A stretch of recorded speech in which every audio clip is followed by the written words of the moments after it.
Hey guys, I'm Komal Agrawal and we are going to start anti-protozoal drug and in first lecture we are covering anticoccidial drug. Anticoccidial drugs. So before starting this topic anticoccidial drug उसका classification पढ़ने से पहले हमें थोड़ी थोड़ी चीज़ें पता होना चाहिए जैसे कि coccidia are single cell obligate intracellular parasite.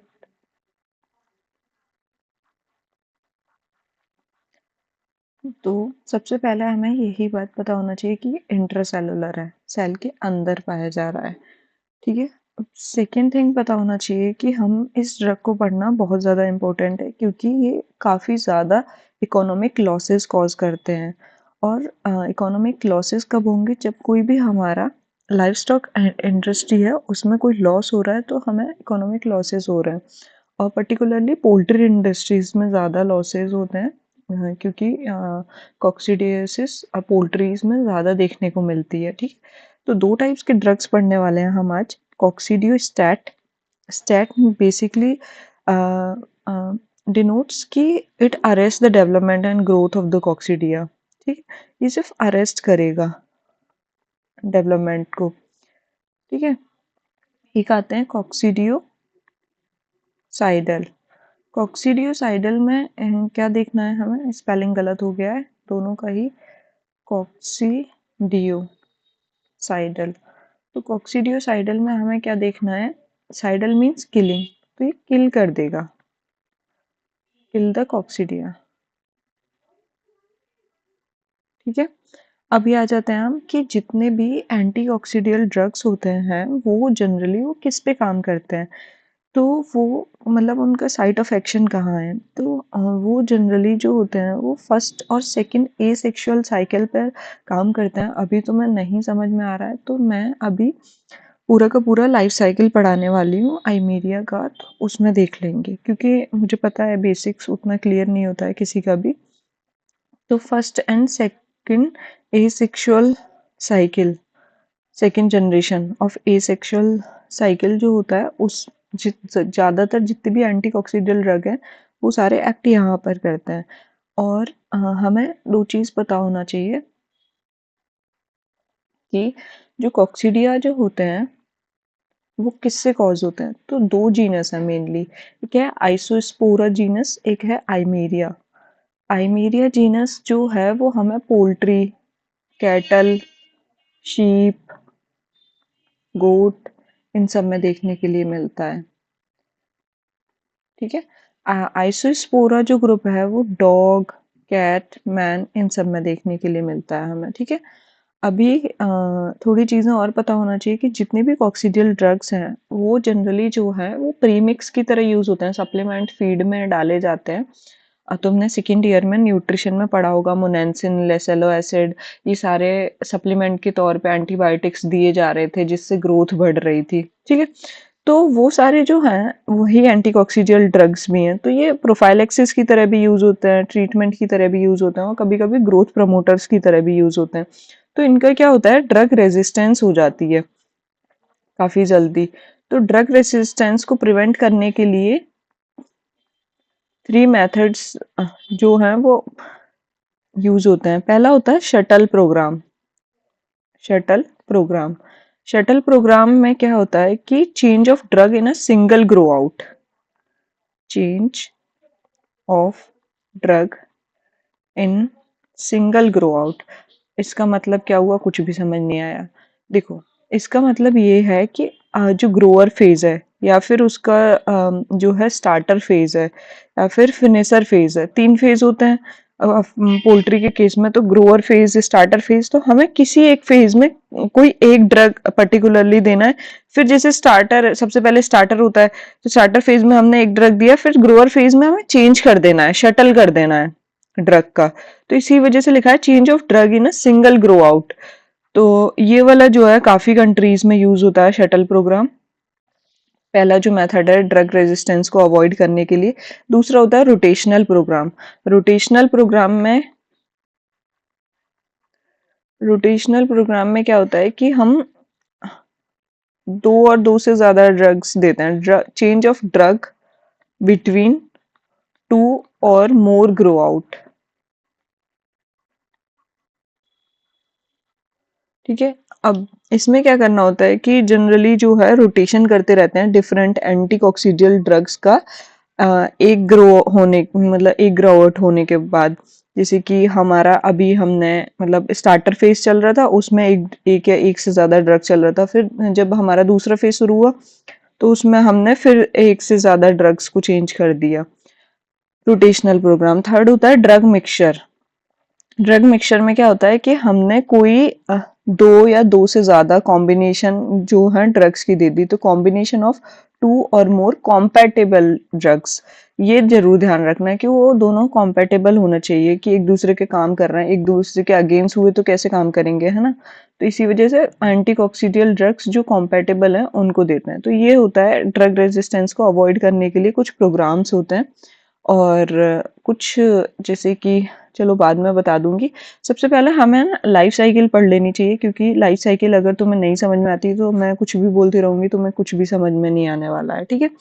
तो लाइफ साइकिल पढ़ने के लिए जनरली ध्यान रखो कि क्या हुआ कि फीसेस में या तो कैटल हुई या फिर कोई भी बर्ड हुई, उसकी जो फीसेस फीकल सैंपल है उसमें जो है ऊसिस्ट आए। तो वो ऊसिस्ट किस में आ गए, वो इन्वायरमेंट में आ गए। ऊसिस्ट जो थे, ठीक है, ये इन्वायरमेंट में आ गए हैं ऊसिस्ट। ठीक है। अब ये जो ऊसिस्ट है ये फर्दर डेवलपमेंट करेंगे और ये बनाएंगे स्पोरोसिस्ट। क्या बनाएंगे, स्पोरोसिस्ट बनाएंगे। ये स्पोरोसिस्ट बनाने के बाद इसका फर्दर डेवलपमेंट होता है, फिर ये स्पोरोजॉइट बनाता है। स्पोरोजॉइट। पैरासिटो में जब प्रोटोजोअल वाला पार्ट आएगा, प्रोटोजोन वाला, तब भी पढ़ेंगे, तो वहां भी देख सकते हो। तो स्पोरोगोनी के थ्रू जो है इसमें फर्दर जो है वो बन जाते हैं स्पोरोजॉइट। ठीक है। अब स्पोरोजॉइट बनने के बाद क्या होता है कि स्पोरोजॉइट का रिलीज हो जाता है, रिलीज ऑफ स्पोरोजॉइट, ये बस्ट हो जाता है। ठीक है। ये जितना भी अभी साइकिल चल रहा है ये इन्वायरमेंट में चल रहा है, बस ये ध्यान रखना कि oocysts थे वो स्पोरोसिस्ट में कन्वर्ट हुए, फिर स्पोरोजॉइट बने, और वो जो स्पोरोसिस्ट थे वो रिलीज हो गए। अब जब वो रिलीज हुए और वो जाके जैसे किसी भी फीड या फॉडर में आ गए, और फिर उसके बाद क्या हुआ कि वो जाके इन्वेड कर रहे हैं, इन्वेजन ऑफ एंट्रोसाइट, मतलब इंटेस्टाइनल सेल जो हैं उनको जाके उन्होंने इन्वेड कर दिया। तो यहाँ पर हमारा क्या पाया जा रहा है, ये एक जो है स्पोरोजॉइट जो है, जैसे यहाँ पे बहुत सारे स्पोरोजॉइट रिलीज हुए, बहुत सारे स्पोरोजॉइट रिलीज हुए, तो ये जो एक स्पोरोजॉइट है वो एंट्रोसाइट को इन्वेड कर दिया। अब उसके बाद ये फर्दर कन्वर्ट हो जाता है ट्रोफोजॉइट स्टेज में। किसमें, ट्रोफोजॉइट। तो ये जो ट्रोफोजॉइट पहली पहली बार जब इसने पहली बार एंट्रोसाइट को जब इन्फेक्ट किया था और तब ये कन्वर्ट हुआ, तो इसको बोलते हैं ट्रोफोजॉइट फर्स्ट। ठीक है। क्या बोलते हैं, ट्रोफोजॉइट फर्स्ट। ये फर्दर और डिवाइड हो लेगा और डिवाइड हो लेगा और फिर ये बना देगा एक और कंडीशन, ट्रोफोजॉइट जो है साइजोंट फर्स्ट। क्या है ये, साइजोंट फर्स्ट। ठीक है। फिर साइजोइड के अंदर ही मीरोजोइट का डेवलपमेंट हो जाएगा, इन्हीं साइजोइड के अंदर मीरोजोइट का डेवलपमेंट हो जाएगा। तो मीरोजोइट फर्स्ट इन साइजोइड फर्स्ट। ठीक है। तो जब मैं कहूँ कि स्पोरोजॉइट कंडीशन पे जाके एक्ट कर रहे हैं, तो तुम्हें ध्यान होना चाहिए कि स्पोरोजॉइट कंडीशन कहाँ थी। मैं बोलूँ कि ट्रोफोजॉइट फर्स्ट पे काम कर रहे हैं, तो ये ध्यान होना चाहिए साइजोइड फर्स्ट कहाँ थी या फिर मीरोजॉइट फर्स्ट कहाँ थी। तो ये तुम्हें एक बार पता होना चाहिए कि ये लाइफ साइकिल क्या चल रहा है। ठीक है। सबसे पहले ऊसिस थे वो स्पोरोजॉइसिस्ट में कन्वर्ट हुए, स्पोरोजॉइट बस्ट हो गए और वो रिलीज हो गए। वो जाके इन्वेड हो गए किसमें, एंट्रोसाइट को इन्वेड किया उन्होंने, और फिर ट्रोफोजॉइट स्टेज बनाई, ट्रोफोजॉइट फर्स्ट, फिर साइजोइड फर्स्ट, फिर साइजोइड ही मीरोजॉइट बनाते हैं और मीरोजॉइट विद इन द साइजोइड फर्स्ट। ठीक है। अब जो ये जो मीरोजॉइट और ये जो साइजोइड था ये फिर से रप्चर हो जाएगा, ये रप्चर कर देगा एंट्रोसाइट। जो हमारी एंट्रोसाइट अभी तक ये जो इंटेक्ट थी यही बस्ट हो जाएगी इस बार। तो जब ये बस्ट हो जाएगी तो फिर से रिलीज हो जाएंगे। ठीक है। तो मीरोजॉइट फर्स्ट का क्या हो गया, release of merozoite first. Release of merozoite first. ठीक है, मीरोजोइट फर्स्ट रिलीज हो गए। अब क्या करेंगे, ये जो मीरोजोइट होंगे ये किसी नई जो हमारी मतलब एंट्रोसाइट है अदर, उसको इन्फेक्ट करेंगे। ठीक है, तो अभी इन्होंने एक ए सेक्सुअल साइकिल कंप्लीट कर लिया है, अब ये दोबारा किसी को इन्फेक्ट करने जा रहे हैं। और अब की बार कौन इन्फेक्ट करने जा रहा है, पिछली बार जो आया था वो स्पोरोजोइट इन्फेक्ट कर रहा था, अब की बार मीरोजोइट फर्स्ट जो है वो इन्फेक्ट करने जा रहा है। तो ये इन्वेजन ऑफ न्यू एंट्रोसाइट। ठीक है, फिर उसके बाद क्या होता है, फिर से वही सेम साइकिल चलना शुरू हो जाता है कि उसमें क्या बना था, ट्रोफोजोइट सेकंड। तो अब की बार, पहली बार फर्स्ट बना था, तो अब की बार सेकंड बनेगा ट्रोफोजोइट सेकंड। फिर ट्रोफोजोइट क्या बनाता था, साइजोइट, तो साइजोइट सेकंड बनेगा। फिर उसके बाद क्या बनता था, फिर साइजोइट के अंदर ही मीरोजोइट बनते थे, फिर से मीरोजोइट सेकंड विद इन साइजोइट सेकंड। ठीक है, यही बनेगा, यही वाला स्टेज। फिर उसके बाद क्या बनता था, अब ये जो साइज मीरोजोइट होते थे फिर से बस्ट हो जाती थी जो सेल होती थी हमारी, अब ये फिर से बस्ट होगी और ये जो है ये बस्ट होके एक नई एंट्रोसाइट को फिर से इन्फेक्ट करने जाएगी। और वो जो एंट्रोसाइट है अगर उसने, ठीक है, इसने इन्फेक्ट किया और उसने क्या किया, उसने सेक्सुअल रिप्रोडक्शन कॉज किया, तो ये क्या बना देंगे, अगर ये मेल है या फीमेल है तो ये दोनों गैमेट्स बनाएंगे। तो जो फीमेल होती है वो बनाती है मैक्रोगैमेट्स, हमेशा फीमेल बड़ी होती है तो ऐसे ध्यान रखना। तो फीमेल बनाती है मैक्रोगैमेट्स और मेल बनाता है माइक्रोगैमेट्स। यहाँ से हमारी सेक्सुअल साइकिल शुरू है, यहाँ से। ठीक है, माइक्रोगैमेट्स, ये इसने माइक्रोगैमेट्स बनाए और फिर ये इन दोनों का फर्टिलाइजेशन हो जाता है। फर्टिलाइजेशन होने के बाद जाइगोट का फॉर्मेशन होता है और वो जाइगोट बनने के बाद ये जो है, ये जाइगोट जो है वो जीआई ट्रैक में है, फिर वो एक्सक्रीट हो जाता है फीसिस में। ठीक है, समझ गए। देखो इतना बड़ा लाइफ साइकिल था, बस तुम्हें बस एक चीज ध्यान रखना है कि हम कहाँ से, यहाँ से जो था, यहाँ से सेक्सुअल साइकिल शुरू हो गया था, ये जो पूरा था ये वाला। ठीक है, और ये जितना भी पढ़ाया मैंने तुम्हें ए सेक्सुअल था, यहाँ पे एक ए सेक्सुअल साइकिल कंप्लीट हो रहा था, फिर यहाँ पे दूसरा ए सेक्सुअल साइकिल चल रहा था, इसीलिए ट्रोफोजोइट सेकंड, साइजोइड सेकंड, है ना। ये ध्यान रखना है कि मैं बोलूंगी साइजोइड सेकंड पे एक्ट कर रहा है। अब ये जो है ये अर्ली फेज बोला जाता है, ये वाला जो है,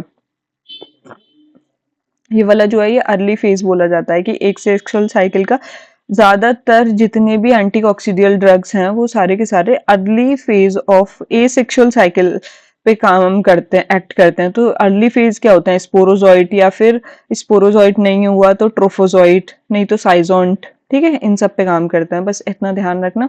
ये हो गया हमारा लाइफ साइकिल, ये एक्स्ट्रा में पढ़ा दिया है बस, क्योंकि मुझे नहीं लगता था कि तुम्हें बिना उसके समझ में आने वाला है कुछ भी। ठीक है, इस वजह से पढ़ा दिया। अभी आ जाते हैं हम क्लासिफिकेशन पे। ठीक है, क्लासिफिकेशन ऑफ एंटीकॉक्सिडियल ड्रग्स। तो जब भी हम एंटीकॉक्सिडियल ड्रग का क्लासिफिकेशन करने जा रहे हैं तो बहुत सारे टाइप्स के ड्रग्स होते हैं। जैसे फर्स्ट जो है वो है थियामीन। थियामीन, और थियामीन का साइंटिफिक नेम क्या होता था, विटामिन बी 1। ओ, थियामीन किसका साइंटिफिक नेम था, विटामिन बी 1 का। तो ये जो है इसका एंटागोनिस्ट देते हैं हम, थियामीन एंटागोनिस्ट। ठीक है, अब इसका एग्जाम्पल है एम्प्रोलियम। क्या है, एम्प्रोलियम।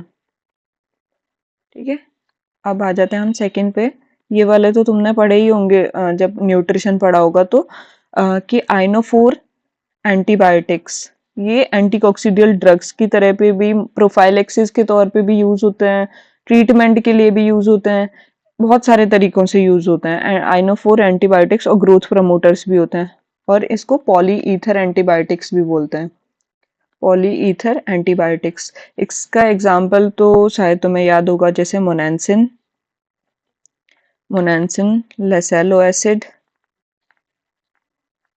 ठीक है, बट पता है ना एंटीबायोटिक्स बैन हो गई हैं क्योंकि वो मीट वगैरह में आती हैं, तो उनका एंटीबायोटिक रेजिस्टेंस कॉज करा रही हैं। वो सेलिनोमाइसिन, मधुरामाइसिन, इजी भी है इनको याद करना, मिसिन सॉरी। ठीक है, और एक लास्ट वन क्या थी, सैमधुरामाइसिन, मिसिन सॉरी। ठीक है, तो मोनेंसिन, लेसेलो एसिड, सेलेनोमाइसिन, मधुरामाइसिन और सैमधुरामिसिन। ठीक है, अब हम थर्ड वन की बात कर लेते हैं। जो थर्ड क्लासिफिकेशन है वो है सल्फोनामाइड। अब देखो, तुम्हें पता है कि शायद बाद में पढ़ा हो तो सल्फोनामाइड कैसे काम करते थे, ये पाबा पे की तरह होते थे। तो ठीक है, सल्फोनामाइड्स के अंदर जो हम पढ़ने वाले हैं तो उसके एग्जाम्पल हैं sulfa, quinoxaline, sulfa guanidine, sulfa sulfa sulfa आएगा सबके आगे, डिमिडीन। ठीक है, और भी बताऊं क्या? सल्फर डायाजीन, सल्फर डायाजीन, फिर सल्फा मिथॉक्सीन। ठीक है, और एक और रह गया कोई, पता नहीं कौन सा रहेगा। ठीक है, ये आ जाते हैं सल्फोनामाइड्स के अंदर। ये अब देखो, मैंने थोड़ा सा गलत बता दिया है। ये जो है ये फॉलिक एसिड एंटागोनिस्ट में जो पहली कैटेगरी है वो है सल्फोनामाइड। अब हम दूसरी कैटेगरी पढ़ते हैं इसकी। ठीक है, जो दूसरी कैटेगरी होती है वो होती है पिरामिडीन, पायरिमिडीन्स। पायरिमिडीन्स में ट्राइमेथोप्रिन, ट्राइमेथोप्रिन याद ही होगा कि साथ में देते थे तो पोटेंशिएटेड सल्फोनामाइड्स की तरह काम करते थे। पायरी मीथामीन। ठीक है, बस इतने ही याद कर लो, दो ही याद कर लो, वही बहुत है। ठीक है, अब आ जाते हैं substituted benzoic acids. Substituted benzoic acid इसी के अंदर है, फोलिक एसिड एंटागोनिस्ट के अंदर ही। कि ये फोलिक एसिड को जब फॉर्मेशन बंद करा देगा तो फोलिक एसिड डीएनए आरएनए इन सब का फॉर्मेशन कर रहा था प्रोटीन का, तो वो ही नहीं होगा तो काम कैसे होगा? Substituted benzoic acid, substituted benzoic acid के अंदर आ जाता है इथो पाबेट। देखो एक ही है इसका एग्जाम्पल और याद भी कर लेना अच्छे से, इथोपाबेट बहुत सारे उनके साथ यूज होता है। पोटेंशिएटेड सल्फोनामाइड, बताया था ना कि किसी दो का कॉम्बिनेशन यूज होता है जिससे और अच्छी तरीके से हम उसको ब्लॉक कर सकें फोलिक एसिड के एंटागोनिस्ट को। तो इसमें ट्राइमेथोप्रिन जो बताया था कि पायरिमिडीन और वो कॉम्बिनेशन में रहती हैं, तो ट्राइमेथोप्रिन प्लस सल्फिडिमेथॉक्स। ठीक है, और भी बहुत सारे हैं, अभी बाद में बताएंगे। ये हो गए हमारी तीन कैटेगरी, फॉलिक एसिड एंटागोनिस्ट और एंटीबायोटिक्स और थियामिन एंटागोनिस्ट। ठीक है, अब आ जाते हैं हम फोर्थ कैटेगरी पे। तो फोर्थ कैटेगरी जो है वो है क्विनिलॉन्स। क्विनिलॉन्स, तो क्विनिलॉन्स के अंदर हमें याद करना है डेकोक्विनेट। जो क्विनिलॉन्स होते हैं, और एक और अभी जो आगे वाली कैटेगरी बताऊंगा उनका जो है मैकेनिज्म ऑफ एक्शन सेम होता है, डेकोक्विनिलोइड, मिथाइल बेंजोक्विनोलेट, और भी बहुत सारे हैं। ठीक है, बस इतना ही याद कर लो, अभी मुझे तो इतनी याद है। क्विनोलॉन, क्विनोलॉन्स हो गए हमारी कैटेगरी। अब आ जाते हैं हम दूसरा जो होता है ग्वेनेडीन्स। ग्वेनेडीन्स जो होती है उसका एक ही एग्जांपल है नाइट्रोबेंजामाइड। नाइट्रोबेंजामाइड और ये जो क्विनोलॉन्स और ये जो होते हैं इनका सेम मैकेनिज्म ऑफ एक्शन होता है, मतलब लगभग एकदम सेम काम करते हैं ये ध्यान रखना। अब काम कैसे करते हैं कि एनर्जी प्रोडक्शन को कम कर देते हैं, अल्टीमेटली उस पर एनर्जी नहीं होगी तो वो काम नहीं करेगा, मर जाएगा, उसकी डेथ हो जाएगी। पर एक चीज़ भी ध्यान रखना है, जो क्विनोलॉन्स वाले हैं वो ब्रॉड स्पेक्ट्रम में आते हैं कि ठीक है। अब आ जाते हैं हम क्विनिडीन्स। क्विनिडीन्स में नाइट्रो, अरे क्विनिडीन्स में तो नहीं, सॉरी, एक सेकेंड। ठीक है,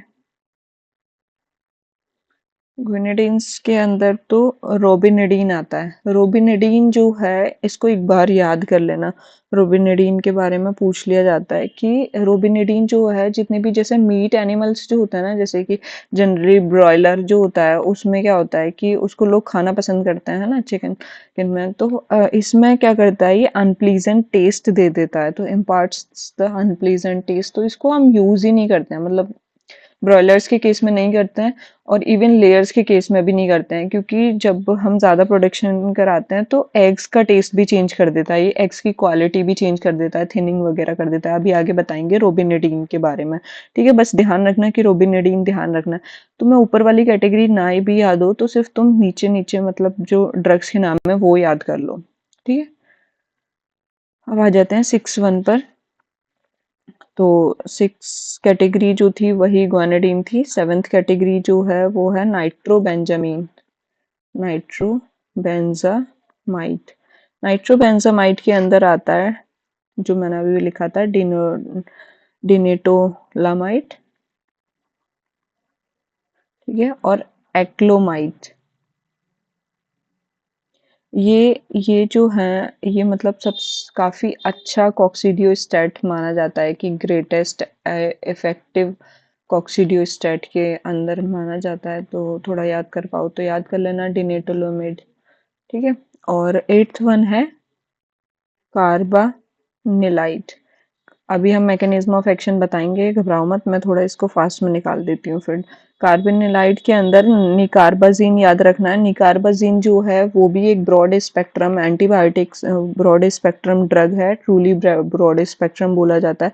ये फर्स्ट ड्रग है जो कि ब्रॉड स्पेक्ट्रम हुआ करता था, और इसको खिलाने से इसको हॉट कंडीशंस में नहीं देते हैं, जैसे अभी हॉटी जैसे समर सीजन में इसको नहीं देते हैं क्योंकि ये हीट स्ट्रेस कॉज करा देता है बर्ड्स में। तो अवॉइड करते हैं कि कॉन्ट्राइंडिकेट कर देते हैं कि हॉट की कंडीशन पे निकार्बाजीन ना दें। अगर देना है तो फिर तुम सिर्फ ठंड ठंड में दे सकते हो, ठीक है। अब आ जाते हैं क्विनाजोलिन। क्विनाजोलिन्स के अंदर भी याद रखना है हेलोफ्यूजिनॉन, ये तो शायद याद होगा। हेलोफ्यूजिनॉन के अंदर भी कुछ कुछ कंडीशंस होती हैं कि ये हाईली टॉक्सिक होता है। Fish, H for halofuginone, H for highly toxic, ठीक है। ये फिश एम्फीबियंस के लिए काफी टॉक्सिक होता है, तो मतलब एक्वेटिक एनिमल्स के लिए तो उनमें नहीं प्रेफर किया जाता है ये हेलोक्विनोन, फ्यूजिनॉन सॉरी, ठीक है। अब आ जाते हैं हम बेंजीन एसीटोनाइट्राइड। इसमें आता है डाइक्लाज्यूरिल एंड क्लाज्यूरिल। इसको भी ध्यान रखना कि क्लाज्यूरिल पूछा जाएगा कि पिजन के अंदर अगर तुम्हें कॉक्सीडियोस्टेटिक कंडीशन में कोई ड्रग देना है तो कॉक्सीडियोसिस के लिए, पिजन कॉक्सीडियोसिस के लिए कौन सी देते हैं? क्लाज्यूरिल देते हैं, ठीक है। आगे बताऊंगी मैं, पर यहाँ पर भी छोटा छोटा याद कर लोगे तो और अच्छा लगेगा, वहां पे तो सब मिक्स होना ही है। ट्राइएज़ोनोन जो है उसके अंदर आ जाता है टोल्ट्राजुल जारियुल। देखो यहाँ पे भी ज्यूरिल ज्यूरिल आ रहा था और यहाँ पे भी ज्यूरिल आ रहा है, बस इसमें टोल्ट्राजुल है, ठीक है। तो ध्यान रखना इसमें ट्राई आ रहा है ना, ट्राई अजोन कैटेगरी है ये। तो हाँ, इसमें भी ध्यान रखना कि ये भी पोल्ट्री कॉक्सीडेसिस होता है, इसका काफी इंपॉर्टेंस है, तो अभी बताएंगे बाद में, ठीक है। और 12th कैटेगरी है बेंजाइल प्यूरिन की।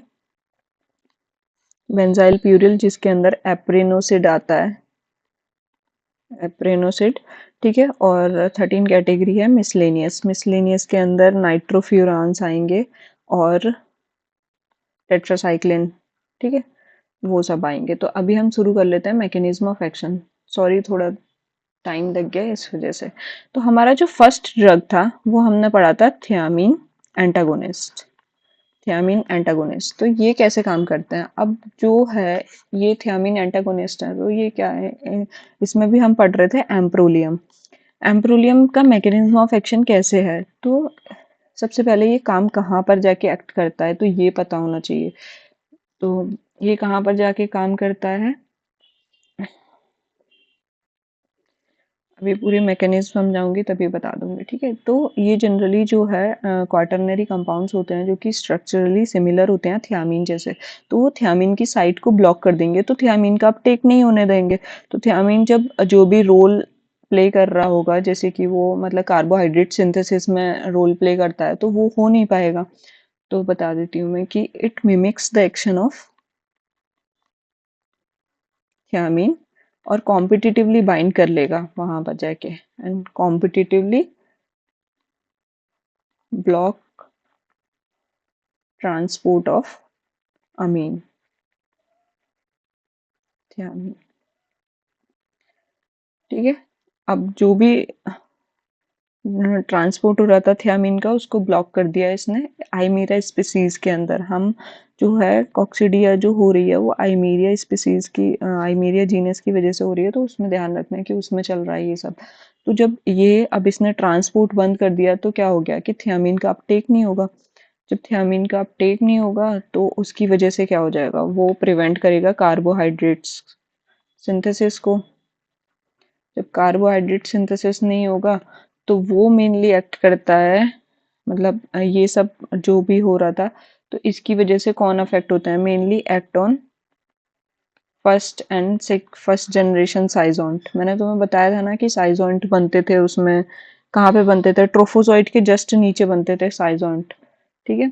और फिर उसकी वजह से उनका फर्दर डिफरेंशिएशन नहीं होता है, वो उसी स्टेज पे रह जाते हैं and preventing its differentiation of into the merozoites. तो वो मीरोजोइट्स में कन्वर्ट नहीं हो पाएंगे। साइजोइट के बाद क्या बनता था, मीरोजोइट बनता था ना विद इन साइजोइट, तो वो नहीं बन पाएंगे। और माना गया है कि एसेक्सुअल साइकिल पे तो काम कर लिया, अब माना गया है कि ये सप्रेस कर देता है सेक्सुअल को भी, तो suppress sexual stage also. And ये भी माना गया है कि वो स्पोरुलेशन भी नहीं होने देता है oocyst का, क्योंकि स्पोरुलेशन होके जो oocyst थी वो स्पोरोसिस्ट में कन्वर्ट हो रही थी ना, तो वहां पर उसका वो भी oocyst का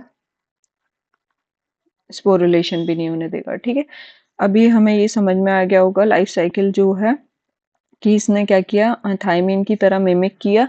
ये एंटागोनिस्ट है, तो ये थायमिन जहां से आता था थायमिन की जगह पे आके लग गया और उसको अपना थायमिन का अपटेक नहीं हुआ, जिसकी वजह से कार्बोहाइड्रेट सिंथेसिस नहीं हुई, जिसकी वजह से जो काम करना था वो हुआ नहीं, ठीक है। अब आ जाते हैं हम कि अगर थायमिन की मतलब ये सब हो रहा है तो उसकी वजह से क्या होगा कि थियामिन की डेफिशिएंसी होगी। तो जब भी हमें मान कि एम्प्रोलियम की टॉक्सिसिटी हो गई, ठीक है, अगर एम्प्रोलियम की टॉक्सिसिटी हो गई तो उसको कैसे ट्रीट करते हैं, तो उसके ट्रीटमेंट के लिए हमें क्या करना होता है कि डाइट में थियामिन बढ़ा देना होता है, क्योंकि अगर कॉम्पिटिटिवली तो बाइंड कर रहा है, तो अगर थियामिन की कंसेंट्रेशन ज़्यादा होगी तो वो जाके बाइंड कर लेगा उस साइट को। तो बस थियामिन को डाइट में इंक्रीज कर देना होता है, तो रिवर्स हो जाती है इसकी टॉक्सिसिटी जो है। अब इसको सिनर्जिस्टिकली भी दिया जाता है एम्प्रोलियम को सल्फोनामाइड्स के साथ, ये ध्यान रखना, थोड़ा सा याद रख पाओ तो। और ये इसका जो यूज है, वैसे तो कॉक्सीडियल एंटी कॉक्सीडियल ड्रग है, तो कॉक्सीडिया के अगेंस्ट ही काम कर रहा होगा, पर ये लेस एक्टिव होता है इंटेस्टाइनल कॉक्सीडिया के अगेंस्ट, और ज्यादा एक्टिव होता है सीकल कॉक्सीडिया के अगेंस्ट, ठीक है। तो ज्यादा किस पे काम करेगा, सीकल पे, और इस पे कम काम करेगा इंटेस्टाइनल कॉक्सीडियोसिस पे, ठीक है। तो हमने थियामिन एंटागोनिस्ट पढ़ लिए हैं, बस एक चीज ध्यान रखना कि कार्बोहाइड्रेट्स के सिंथेसिस को रोक दे रहा है, क्योंकि वो नहीं, थियामिन नहीं पहुंच पा रहा है वहां पर। तो अब आ जाते हैं हम दूसरा, तो दूसरा है पॉलीएस्टर आइनोफोर, या फिर एंटीबायोटिक्स भी बोलते हैं इसको, पॉलीईथर एंटीबायोटिक्स। तो ये कैसे काम करते हैं, देखो पॉलीएस्टर है, मैंने तुम्हें इसके एग्जांपल बताए थे, मोनेंसिन, लेसेलो एसिड, ये सारे जितने भी हैं, मधुरामाइसिन, ठीक है। तो वो सारे एग्जांपल हैं इसके, लेसेलो एसिड। अब इसका मैकेनिज्म ऑफ एक्शन हमें ध्यान रखना है कि आइनोफोर, आइनोफोर तो कुछ रिलेटेड है ना आयन ट्रांसपोर्टर। तो देखो ये जो आइनोफोर होते हैं ये बेसिकली आयन ट्रांसपोर्टर होते हैं, आयन ट्रांसपोर्टर। ये आयन ट्रांसपोर्ट को फैसिलिटेट करते हैं, जिसकी वजह से क्या होता है कि बायोलॉजिकल मेम्ब्रेन के मतलब अगेंस्ट जो है आयंस का ट्रांसपोर्ट होता रहता है आयनोफोर की वजह से। तो आयनोफोर्स के पास एक स्पेशल एफिनिटी होती है कि वो कैटाइन से बाइंड कर जाते हैं, ठीक है। तो इनके पास किसके लिए एफिनिटी है कि वो कैटाइन से बाइंड कर जाते हैं। अब हमारे पास क्या क्या क्या कैट हमारे पास नहीं, उसके पास या फिर किसी भी मेम्ब्रेन के चारों तरफ क्या ही होते हैं, अगर कोई भी मेम्ब्रेन ले लोगे तो सोडियम का कंसंट्रेशन चल रहा होता है, पोटेशियम का चल रहा होता है, कैल्शियम का चल रहा होता है, यही तो चल रहे होते हैं। तो ठीक है, तो ये क्या करेंगे, इनकी कैटाइन के लिए एफिनिटी होती है, तो ये सोडियम, पोटेशियम, कैल्शियम, इन सब के लिए एफिनिटी रखते हैं कि इनसे बाइंड कर जाएंगे, ठीक है, आइनोफोर जो है। और ये क्या करेंगे, ये बाइंड करने के बाद एक लाइपोफिलिक कॉम्प्लेक्स फॉर्म कर लेंगे, क्या कर लेंगे, एक लाइपोफिलिक कॉम्प्लेक्स फॉर्म कर लेंगे। अब वो जो लाइपोफिलिक कॉम्प्लेक्स होगा वो कैसा होगा? वो जो लाइपोफिलिक कॉम्प्लेक्स होगा उसमें क्या होगा कि बाहर तो आयनोफोर होंगे और अंदर जो है वो आयन पाए जा रहे हैं। अब जो आयनोफोर है वो वैसे ही लाइपोफिलिक नेचर का है। तो लाइपोफिलिक है मतलब नॉन पोलर है, तो नॉन पोलर तो मेम्ब्रेन को इजीली क्रॉस कर देगा। ठीक है, तो ये मेम्ब्रेन को भी क्रॉस कर देते हैं। अब बताती हूँ। तो ये जो है, ये जो आयंस के थ्रू इन्होंने एक क्या बनाया है, एक कोऑर्डिनेशन कॉम्प्लेक्स बनाते हैं। आयनोफोर जो है, और ये हमेशा 1:1 का होता है कि एक मॉलिक्यूल मतलब या तो सोडियम पोटेशियम या फिर कैल्शियम रहा होगा और एक आयनोफोर रहा होगा। ठीक है, 1:1 के रेशियो में बनाते हैं ये। अब देखो, और जिसकी वजह से क्या होता है कि ये जो आयनोफोर होते हैं, जो कॉम्प्लेक्स फॉर्म होता है, ये परमिएबल होता है। मैंने बताया था क्योंकि ये लिपिड का बना हुआ, बाहर जो दिख रहा है वो लिपिड है, लिपिड की लेयर है, तो ये परमिएबल टू सेल मेम्ब्रेन। अभी जो अगर हम नॉर्मल कंडीशन में देखें, तो अगर कोई भी नॉर्मल कंडीशन इमेजिन करनी जाए तो पोटेशियम की कंसंट्रेशन अंदर ज़्यादा होती है और सोडियम की कंसंट्रेशन जो है बाहर जो है वो ज़्यादा होती है एक्स्ट्रा सेलुलर फ्लूइड में। ठीक है, और अंदर सोडियम की कंसंट्रेशन हमेशा कम रहती है। बट ये क्या करते हैं, ये पूरा सिस्टम को चेंज करा देते हैं। तो क्योंकि आयनोफोर जो होते थे वो मेंटेन कराते थे sodium potassium adenosine triphosphate pump को। ठीक है, अभी ये वाली पंप को ये क्या करते हैं, ये डिसरप्ट कर देते हैं, जिसकी वजह से क्या होता है कि हायर कैटाइंस अंदर आ जाते हैं, मतलब सोडियम कंसंट्रेशन अंदर बढ़ जाएगी, जिसकी वजह से प्लस चार्ज इंक्रीज हो जाएगा, क्योंकि अंदर तो नेगेटिवली चार्ज प्रोटीन्स भी पाई जा रही है ना। ठीक है, तो हायर कैटाइन कंसंट्रेशन हो जाएगी इनसाइड। अब वो जो हायर कैटाइन कंसंट्रेशन होगी वो क्या करेगी, वो इंटरफेयर करती है माइटोकॉन्ड्रिया फंक्शन, माइटोकॉन्ड्रिया के वो फंक्शन को इंटरफेयर करेगी, जिसकी वजह से क्या होगा, अब माइटोकॉन्ड्रिया क्या बनाता है, power house of the cell, power house of the cell, तो ये एटीपी का हाइड्रोलिसिस करना शुरू कर देगा। ठीक है, और जब एटीपी नहीं मिल रही तो अल्टीमेटली कॉक्सिडिया की क्या होगी कि डेथ हो जाएगी। ठीक है, इतना समझ में आ गया? देखो, तो मैं एक और बार थोड़ा सा समझा देती हूँ कि सबसे पहले क्या हुआ था कि जो आयनोफोर्स थे वो आयन ट्रांसपोर्ट करते थे बायोलॉजिकल मेम्ब्रेन के अगेंस्ट। ठीक है, अक्रॉस। तो इनकी एक एफिनिटी होती थी कि जितने भी कैटाइनिक चार्जेस होते हैं, कैटाइनिक, सिर्फ और सिर्फ कैटाइनिक की बात हो रही है, तो उनसे ये एफिनिटी रखते हैं। तो सोडियम पोटेशियम कैल्शियम इन सब से एफिनिटी रखी, और ये एक लाइपोफिलिक कॉम्प्लेक्स फॉर्म कर देते हैं जिसमें आयन अंदर होता है और आयनोफोर बाहर होता है। तो जब आयनोफोर बाहर है और इनकी जो पोलैरिटी होती है वो होती है लाइपोफिलिक नेचर जो है इनका, तो जिसकी वजह से ये मेम्ब्रेन को क्रॉस करके चले जाएंगे। अब ये मेम्ब्रेन को क्रॉस कर देते हैं और ये डिसरप्ट कर देते हैं सोडियम पोटेशियम एटीपीएस पंप को। अब जिसकी वजह से क्या होता है कि हायर कैटाइनिक जो चार्ज है वो अंदर आ जाता है, जिसकी वजह से माइटोकॉन्ड्रिया का जो फंक्शन है वो इंटरफेयर हो जाता है, जिसकी वजह से एटीपी हाइड्रोलिसिस हो जाती है, अल्टीमेटली डेथ हो जाती है। ठीक है, आई थिंक समझ में आ गया होगा। ठीक है, अभी आ जाते हैं हम कि और क्या पढ़ना है। अब ये किस पे जाके एक्ट करे, तो ये जो है ये स्पोरोजोइट स्टेज पे जाके एक्ट करते हैं। स्पोरोजोइट कौन सा था? अरे भाई, स्पोरोजोइट जो थे वो रिलीज हुए थे और फिर एंट्रोसाइट को इन्वेड किए थे, याद करो। ठीक है, अर्ली स्टेज में जब होता है। ठीक है, तो ये स्पोरोजोइट और मीरोजोइट दोनों पे जाके एक्ट करते हैं। ठीक है, अर्ली सेक्सुअल ए सेक्सुअल साइकिल को मेनली। तो वो जो था, जब हम उसकी बात कर रहे हैं थियामीन एंटागोनिस्ट की, तो जो थियामीन था वो दोनों पे काम कर रहा था, एसेक्सुअल और सेक्सुअल स्टेज पे। बट ये क्या है, ये सिर्फ एक पे काम कर रहा है, एसेक्सुअल वाले पे। ठीक है, तो इसका ये ध्यान रखना। अब कुछ कुछ कंपाउंड्स के बारे में थोड़ा थोड़ा पढ़ लेते हैं। जैसे मोनेंसिन होता है, वो प्रोफाइलेक्सिस के तौर पे चिकन, कैटल, गोट वगैरह में यूज होता है, फीड में ही मिला दिया जाता है। ठीक है, बट ध्यान रखना कि मोनेंसिन जो है वो मतलब कॉन्ट्रा इंडिकेट भी नहीं कह सकते, बट ये बोल सकते हैं कि थोड़ा ध्यान रखना है। इसकी जो LD50 है वो काफी कम होती है, लीथल डोज 50। अगर हॉर्स के केसेस में देखा जाए तो 2 से 3 mg पर केजी वो होता है। तो इसी वजह से इक्वाइन के केस में थोड़ा केयरफुली इसको प्रिस्क्राइब करना है। और टर्की और गिनी पिग भी काफ़ी सेंसिटिव होते हैं मोनेंसिन से डाइट में। और कोई दिक्कत नहीं है, और बस यही है। ठीक है। और दूसरा आ जाता है लेसेलो एसिड। लेसेलो एसिड्स की बात करें तो ये जो है ये ट्रोफोजोइट और साइजोइट स्टेज को अटैक करती है, ये वाला जो है। और ये डाइवेलेंट, जैसे ये जो थे ना मोनेंसिन, वो जनरली सोडियम पोटेशियम, मतलब क्या बोल सकते हैं, मोनोवेलेंट मोनोवेलेंट कैटाइंस पे एक्ट करता है। बट ये जो है ये कैल्शियम पे डाइवेलेंट कैटाइंस पे जाके एक्ट करता है, जिसकी वजह से कैल्शियम की थोड़ी कमी हो सकती है।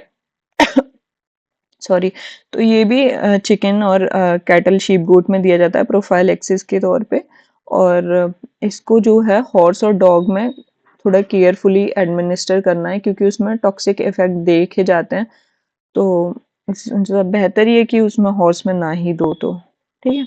अब आ जाते हैं हम सेलेनोमाइसिन पर। सेलेनोमाइसिन तो ये जो है ये स्पोरोजॉइट वाली स्टेज पर ही एक्ट करता है। ये हमारा जो है ये ब्रॉयलर वगैरह के केस में दिया जाता है। ब्रॉयलर और जितने भी मतलब लेयर्स वगैरह होते हैं उन सब में चिकन के। ठीक है। और नेरासिन भी होता है, मधुरामाइसिन होता है। ये सब ध्यान रखना कि नेरासिन भी टॉक्सिक होता है हॉर्स के लिए, मतलब काफ़ी प्रिस्क्राइब चीज़ें दी जाती हैं। और टर्की वगैरह के लिए भी, टर्की में भी ये अवॉइड करते हैं, नेरासिन को अवॉइड करते हैं।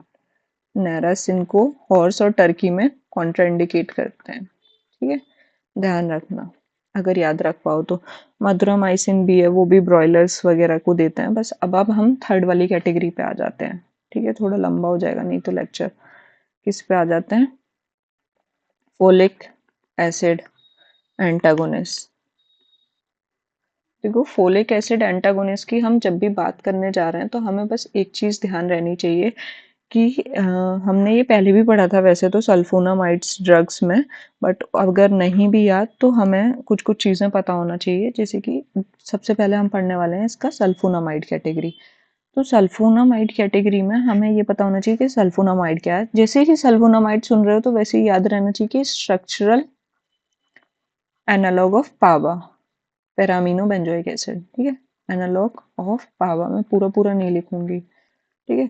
तो ये पावर की तरह बिल्कुल सेम है। तो ये पावर को नहीं आने देगा, मतलब जैसे जो भी काम करता है कोई भी बैक्टीरिया है, या फिर यहाँ तो प्रोटोजोआ के केस की बात हो रही है, तो कोई भी प्रोटोजोआ है तो वो अपना जो फॉलिक एसिड सिंथेसिस करता है वो पावा को टेरेडिन के साथ बाइंड करता है, और फिर जाके पूरा मैकेनिज्म शुरू होता है। अब जब पावा ही नहीं पहुंचा, पावा की जगह कुछ और पहुंचा, वहां पे सल्फोनामाइड पहुंचा, तो वो सल्फोनामाइड से बाइंड होगा तो आगे का प्रोसेस तो होगा ही नहीं। तो हमें इसकी देखो साइकिल वैसे तो यहाँ पे नहीं पढ़नी चाहिए, सारे पता होते हैं, पर हम एक बार पढ़ लेते हैं। ठीक है। टेरेडिन, सिंपल सिंपल याद करने की कोशिश करना, 4 स्टेप हैं बस। टेरेडिन प्लस पावा, ये जो है ये डाइहाइड्रोटेरोइड सिंथेसिस के प्रेजेंस में, इतना लंबा नाम क्यों बोल दिया। अरे देखो, टेरेडिन से ही टेरोइट याद कर लो, डाइहाइड्रो सब में चलेगा। डाइहाइड्रोटेरोइड सिंथेसिस। तो इसकी प्रेजेंस में ये क्या फॉर्म करता है? इसकी प्रेजेंस में ये फॉर्म करता है डाइहाइड्रोटेरोइक एसिड। डाइहाइड्रोटेरोइक एसिड।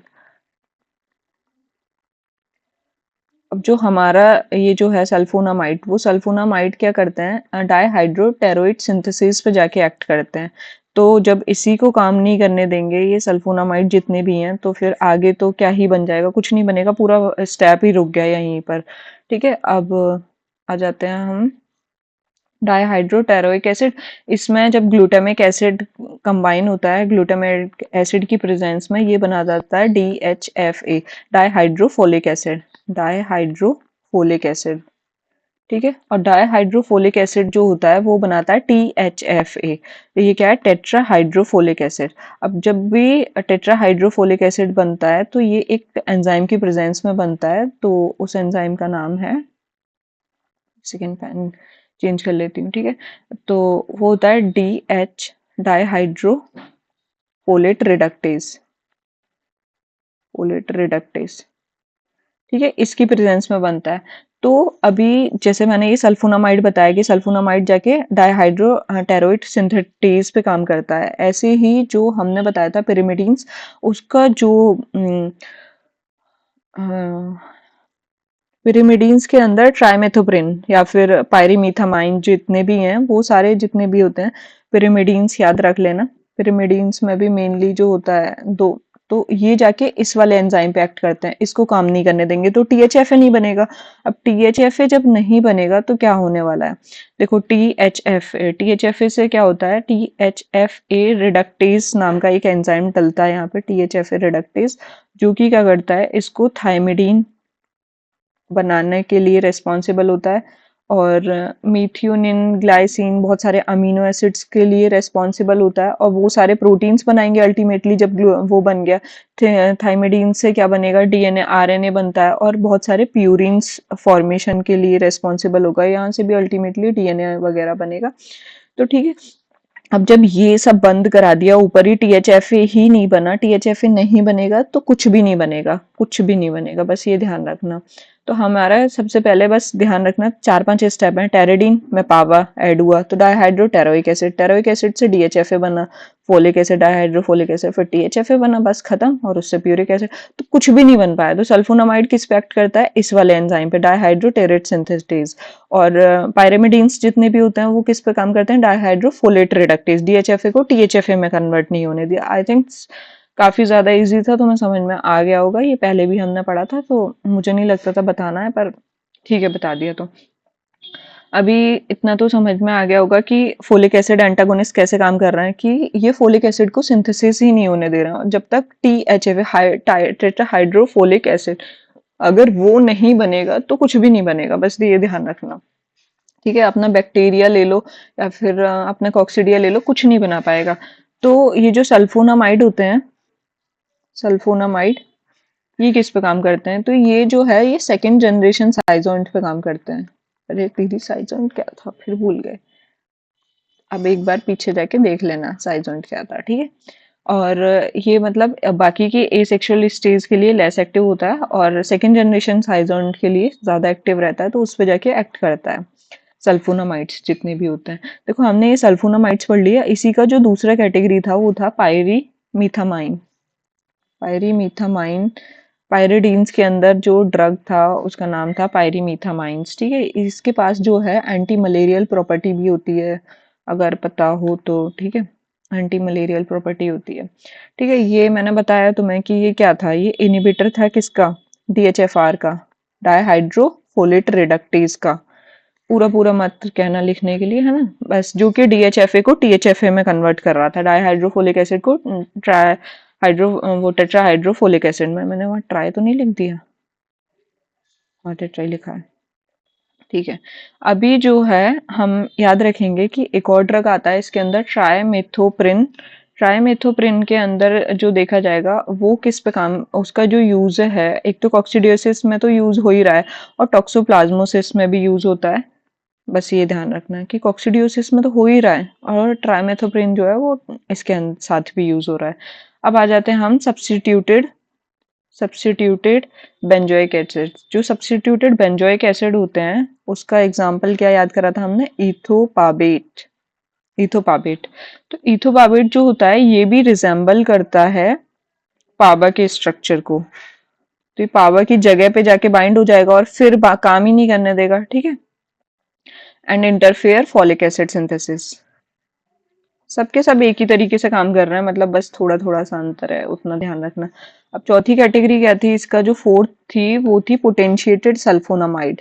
पोटेंशिएटेड सल्फोनामाइड, तो पोटेंशिएटेड सल्फोनामाइड कैसे काम करते हैं, अगर मैंने, देखो एक बार पीछे ध्यान देना कि मैंने इसको भी डाल दिया, इसको भी डाल दिया, तो अगर किसी का डीएचएफए बन चुका होगा और वहां पे जाके अगर हमारे पास ट्राइमेथोप्रिन है, ट्राइमेथोप्रिन है, ठीक है, ट्राइमेथोप्रिन है, और मैंने वो भी डाल दिया, तो यहाँ से टीएचएफए नहीं बनने देगा, जो थोड़ा बहुत बन रहा था उसको भी बंद कर दिया। अगर मैंने यहाँ डाल दिया तो अगर किसी का कुछ मतलब बनना स्टार्ट हो रहा था बाकियों का जो डीएचएफए तक, तो वो भी बंद हो गया सल्फोनामाइड, तो दोनों अगर काम करेंगे तो पोटेंशिएट कर देंगे उसके एक्शन को, ठीक है, सॉरी। मैंने फोन साइलेंट पे नहीं लगाया था।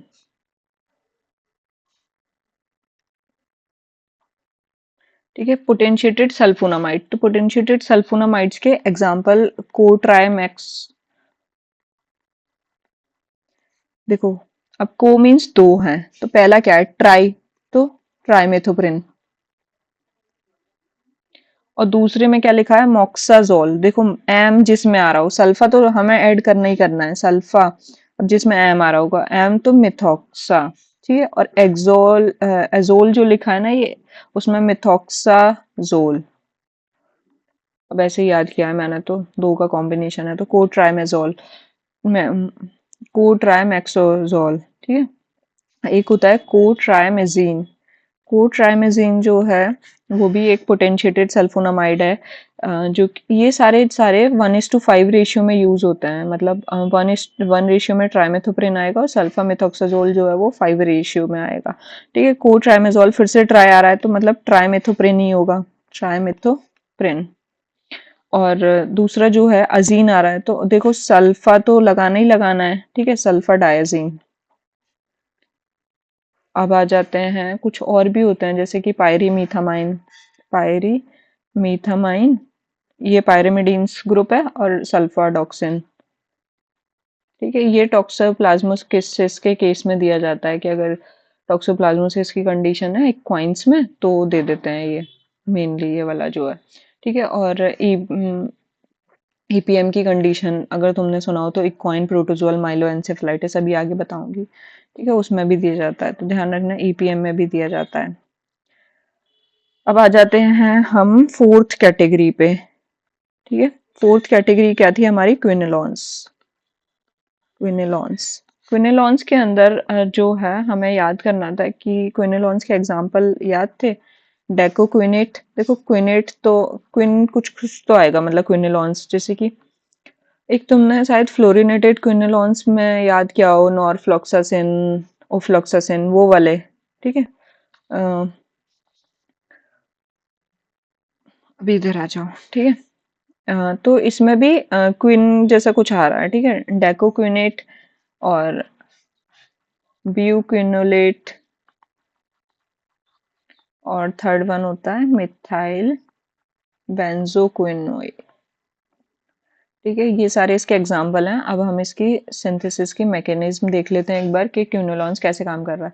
तो ये भी स्पोरोजोइट वाली स्टेज पे काम करेगा, स्पोरोजोइट स्टेज पे। ठीक है, कॉक्सिडिया की। और ये क्या करता है कि ये इनिबिट कर देता है रेस्पिरेशन को, इनिबिट द कॉक्सिडियल रेस्पिरेशन। कैसे इनिबिट किया, देखो रेस्पिरेशन जो हो रही है वो मेनली जो है ऑक्सीजन जो प्रोवाइड होती है वो हमें माइटोकॉन्ड्रिया के थ्रू मतलब प्रोवाइड हो रही है। तो ये क्या करते हैं, by interfering with cytochrome c, cytochrome c के साथ इंटरफेयर करेंगे mediated ETS, electron transport chain, और उसको जब काम नहीं करने देंगे तो फिर क्या होगा, अल्टीमेटली ऑक्सीजन प्रोवाइड नहीं हो पाएगी, तो रेस्पिरेशन नहीं हो पा रही है।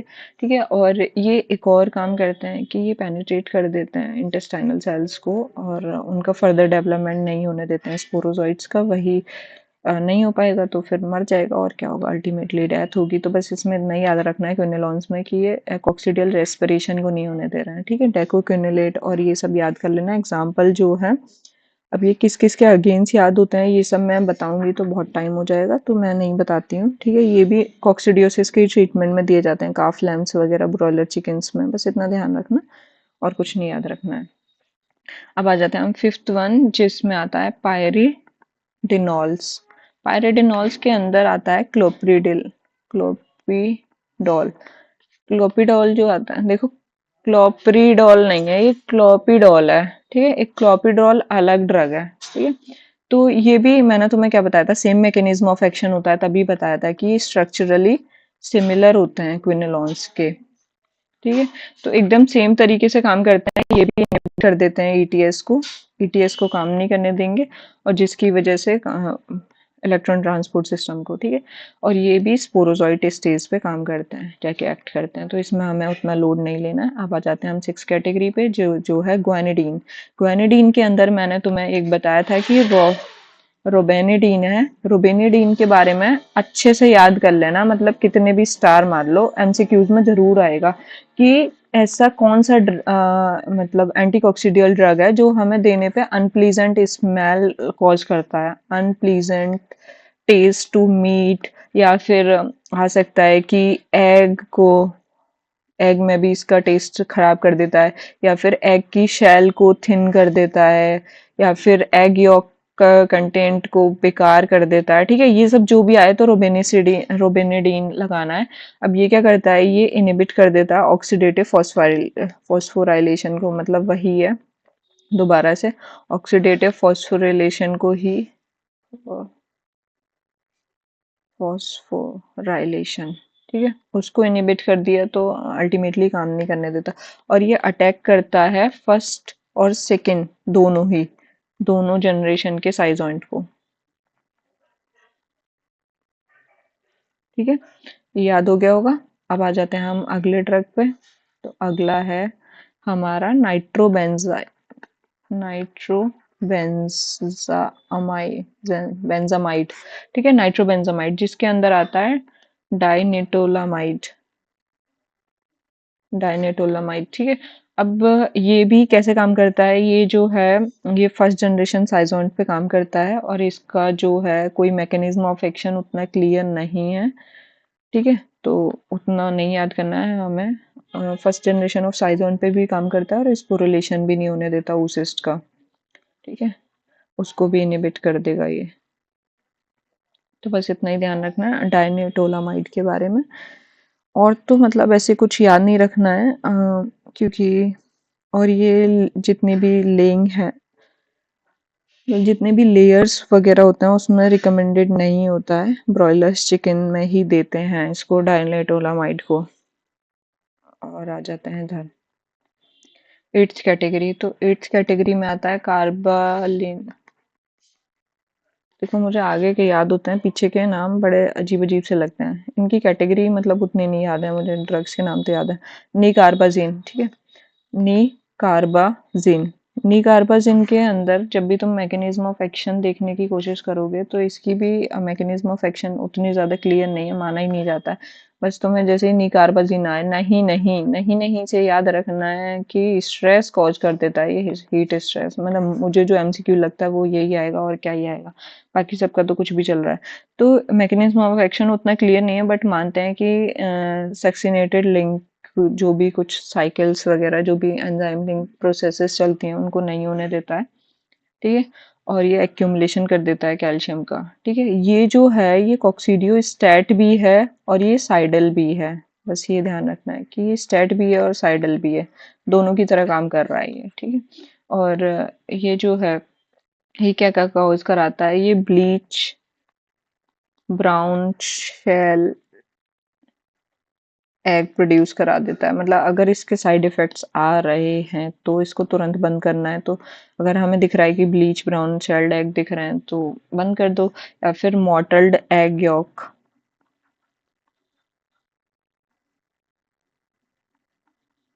और सॉरी जो रोबेनिसिडीन था, कहाँ गया हमारा रोबेनिसिडीन जो था, रोबेनिडीन, तो वो जो है वो अनप्लीजेंट स्मेल कॉज करता था और एग का भी टेस्ट खराब कर दिया था, तो ये एग सेल थिनिंग नहीं करता था, ठीक है, ये काट देना यहाँ से, बस ये इतना ही कर रहा है, ठीक है। इसमें होता है कि एग शेल थिनिंग, ठीक है, ये कॉज करता है।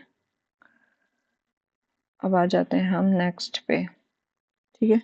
तो नेक्स्ट हमारा जो ग्रुप है वो है क्विनाजोलिन, क्विनाजोलिन। एक था क्विनिलॉन्स, एक है क्विनाजोलिन, ठीक है।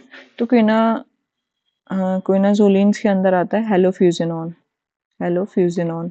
हेलोफ्यूजिनॉन जो है वो इसका कोई एडवर्स इफेक्ट नहीं देखने को मिलता है एग क्वालिटी वगैरह पे, कि जैसे अभी तक जितने थे वो जो क्रिएट कर रहे थे, तो कोई ऐसा इफेक्ट नहीं है, साइड इफेक्ट कि नहीं दिया जा सकता। इसका मैकेनिज्म ऑफ एक्शन भी उतना क्लियर नहीं से बताया है, बस ये बताया है कि ये अर्ली एसेक्सुअल स्टेज पे काम करता है। मैंने बताया ना, ज़्यादातर एंटीकॉक्सिडियल ड्रग अर्ली एसेक्सुअल स्टेज पे काम करते हैं, ठीक है।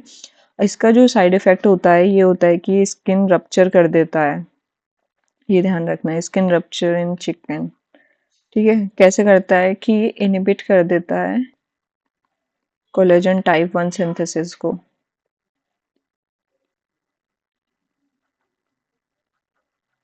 एवियन सेल के अंदर, जिसकी वजह से वही हो जाता है।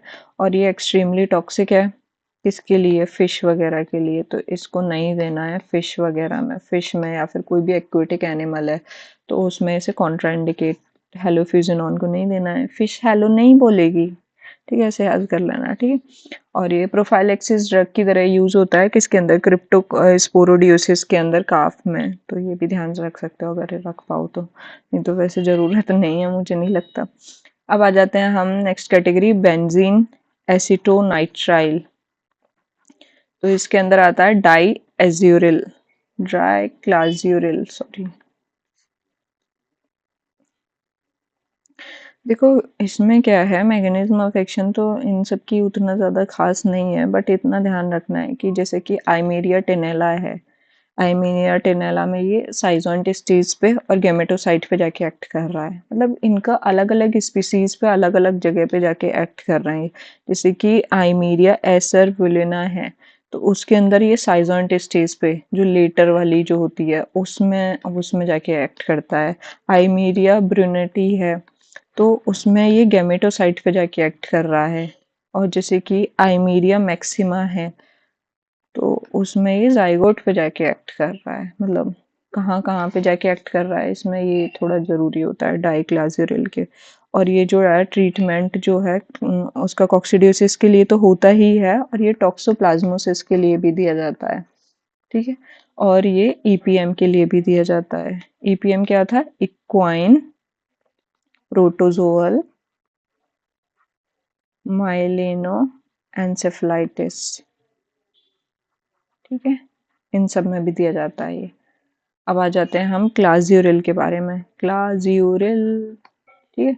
क्लाज्यूरिल जो है, मैंने एक ही बात बताई थी कि इसको बस ये याद रख लेना, पिजन कॉक्सिडियोसिस में याद किया जाता है, तो छोटा छोटा याद करोगे तो ज़्यादा अच्छा है, क्योंकि ये आइमेरिया कोलम्बेरम करके कुछ स्पीसीज है, उसमें लिख ही देती हूँ कोलम्बेरम, स्पेलिंग चेक कर लेना एक बार, ठीक है। COLU लिखा है वैसे, सही होगी, ओ है, कोलम्बियन क्लाजुरल के लिए याद रख लेना, ठीक है। अब आ जाते हैं हम 11th कैटेगरी। 11th कैटेगरी थी हमारी ट्राई एजेनॉन। ट्राई एजेनॉन के अंदर हमें ध्यान रखना है कि ये ब्रॉड स्पेक्ट्रम होते हैं मेनली, और ये एसेक्सुअल और सेक्सुअल दोनों पे काम करते हैं, एक्ट करते हैं। और जैसे ही ट्राइएजेनॉन के बारे में आई, वैसे ही तुम्हें एक चीज़ याद रखनी है कि ये न्यूक्लियर डिवीज़न को रोक देता है, बाकी किसी ने न्यूक्लियर डिवीज़न को नहीं रोका था। तो अगर कभी पूछने के लिए आए तो याद रख सकते हो कि जो इसका एग्जाम्पल याद है तुम्हें, टॉल ट्राज़्यूरिल, ठीक है, टॉल ट्राज़्यूरिल, ठीक है, टॉल ट्राज़्यूरिल। अब तो ये क्या करता है, ये inhibit nuclear division of साइजोन, साइजोन testis का ही न्यूक्लियर डिवीजन नहीं हो पाएगा, ठीक है। और जैसे कि कॉक्सिडियोसिस के केस में तो दिया ही जाता है, ये सार्कोसिस्टिस के केस में भी दिया जाता है, सार्कोसिस्टिस, ठीक है। और जो कि ईपीएम कॉज कर रही थी, इक्वाइन प्रोटोजोअल एंड माइलोएन्सेफलाइटिस, ठीक है। और हेपेटोजोन के केस में भी दिया जाता है ये, ठीक है, अभी बताऊंगी जब बबेशिया थिले एंटी पिरोप्लाज्मल ड्रग जब चलेंगे तब बताएंगे उनके भी ड्रग्स। तो ये हेपेटोजोनोसिस कॉज करता है, ठीक है, हेपेटोजोन जो है। और नियोनेटल पोर्साइन कॉक्सीडियोसिस में भी यूज होता है। तो ये पूछा जा सकता है कि नियोनेटल पोर्साइन कॉक्सीडियोसिस के लिए ड्रग ऑफ चॉइस कह सकते हैं कि कौन सा है, तो फिर आता है टोल्ट्राजुल।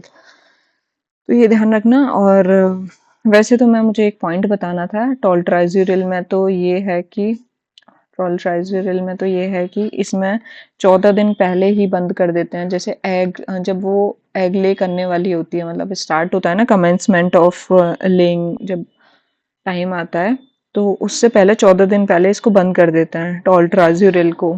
ऐसे ही जब भी कोई भी मतलब लेइंग बर्ड्स हैं उसके अंदर एग लेइंग स्टार्ट होने से पहले इनको बंद कर दिया जाता है, 4-5 दिन पहले, या फिर मतलब हर उसका ड्रग का अपना एक टाइम पीरियड है, तो इसमें 14 दिन पहले ही इसको बंद कर दिया जाता है, before commencement of laying in birds. ठीक है, अब आ जाते हैं हम अगली कैटेगरी पे, तो वो है बेंजाइल प्यूरिन। बेंजाइल प्यूरिन, ठीक है। बेंजाइल प्यूरिन के अंदर याद करना था हमें एप्रिनोसिड। एप्रिनोसिड, तो ये क्या करता है, ये एक ये इन्वेड करता है इंट्रासेलुलर स्टेज को, इंट्रासेलुलर स्टेज इन चिकन, ठीक है। और ये भी डीएनए सिंथेसिस को अफेक्ट करता है ऐसा माना जाता है। पर न्यूक्लियर डिवीजन साइजोंटिए को कौन रोक रहा है, वो जरूर याद रखना है ना, टोल्ट्राज़ोरिल। कुछ कुछ तो याद कर लेना। और ये ठीक है, अब आ जाते हैं, और ये माइक्रोसोमल मेटाबॉलिज्म को भी अफेक्ट करता है एप्रिनोसिड जो है। अब आ जाते हैं हम, कुछ मिसलेनियस रह गए, बस ये लास्ट है हमारा, बहुत लंबा चला गया शायद लेक्चर। तो पहला है नाइट्रोफ्यूरांस। नाइट्रोफ्यूरांस के अंदर भी आता है फ्यूराजोलिडिन। फ्यूराजोलिडिन, तो ये कार्बोहाइड्रेट्स मेटाबॉलिज्म को अफेक्ट करेगा और फिर अल्टीमेटली उसको काम नहीं करना देगा, और ये डॉग एंड कैट्स के कैक्सिडियोसिस के कंडीशंस में दिया जाता है। ठीक है, अब आ जाते हैं हम टेट्रासाइक्लिन। टेट्रासाइक्लिन में भी ऑक्सी टेट्रासाइक्लिन जो होता है वो यूज होता है। ये ब्रॉड स्पेक्ट्रम टेट्रासाइक्लिन्स हैं, और पता ही होगा तुम्हें बाकी की कंडीशन। देखो अब हमने कितना ज़्यादा पढ़ लिया है कि ओवरफ्लो हो गया। देखो बस तुम्हें इतना याद रखना है कि ये लाइफ साइकिल याद कर लेना, ठीक है। फिर उसके बाद क्लासिफिकेशन में थियामीन एंटागोनिस्ट, पता ही होगा, एम्प्रोलियम थियामीन को काम नहीं करने दे रहा था, और मतलब उसकी जगह पे और कार्बोहाइड्रेट मेटाबॉलिज्म को रोक दे रहा था। आइनोफोर एंटीबायोटिक्स में याद रखना है, क्या याद रखना है जल्दी बताओ। है आइनोफोर है, तो आइनोफोर, आइनोफोर के नाम से याद हो जाएगा कि आयंस का कॉम्प्लेक्स बनाता है, उसको पास करा देता है, फिर माइटोकॉन्ड्रियल परमेबिलिटी को चेंज करके टाइम के लिए ज्यादा परमेबल रख के, और ये सब ड्रामा करके उसको एटीपी का हाइड्रोलिसिस करा दे रहा है। फिर सल्फोनामाइड, सल्फोनामाइड तो तुम्हें पता ही है कैसे काम करते हैं, डीएचएफए और उस पे काम करता है। ठीक है, कहाँ गए हम, ठीक है। अब आ जाते हैं, ये वाला जो है सल्फोनामाइड डाइहाइड्रोटेरोइक एसिड पे काम करेगा, और जो पायरामिडीन्स हैं वो डीएचएफआर पे काम करते हैं। ठीक है, सब्स्टिट्यूटेड बेंजोइक एसिड भी उसी को, मतलब फोलिक एसिड सिंथेसिस को नहीं होने देते, पोटेंशिएटेड वाला ज़्यादा अच्छे से काम करा देता है। ठीक है, क्विनोलोन्स के बारे में बात करेंगे तो ये मैंने बताया था कि एनर्जी प्रोडक्शन नहीं होने देता है, दोनों के दोनों, क्विनोलोन्स और ग्वेनाडीन्स। ठीक है, नाइट्रोबेंजामाइड के नाइट्रोबेंजामाइड के केसेस में क्या बताया था तुम्हें, ठीक है। नाइट्रो नाइट्रोबेंजामाइड, नाइट्रोबेंजामाइड के केसेस कौन सा था नाइट्रोबेंजामाइड के अंदर, अच्छा हाँ यही तो लिखा है, डिनिटमाइड। इसका भी मैकेनिज्म ऑफ एक्शन कोई क्लियर नहीं था। कार्बोनिलामाइड के बारे में अभी हमने बताया कि इसका भी मैकेनिज्म ऑफ एक्शन उतना नहीं था, बस हीट स्ट्रेस का याद रखना, हीट स्ट्रेस कॉज करता है, हॉट कंडीशन में नहीं देते हैं। ठीक है, क्विनाजोलिन्स के अंदर हेलोफ्यूजन याद रखना है, और फिर बेंजीन एसीटोनाइट्राइल्स में क्लाजुरिल पिजन कॉक्सिडियोसिस में दिया जाता है, टोल्ट्राज़ोरिल, ठीक है। और एप्रिनोसिड, और क्या ही है याद हो गया।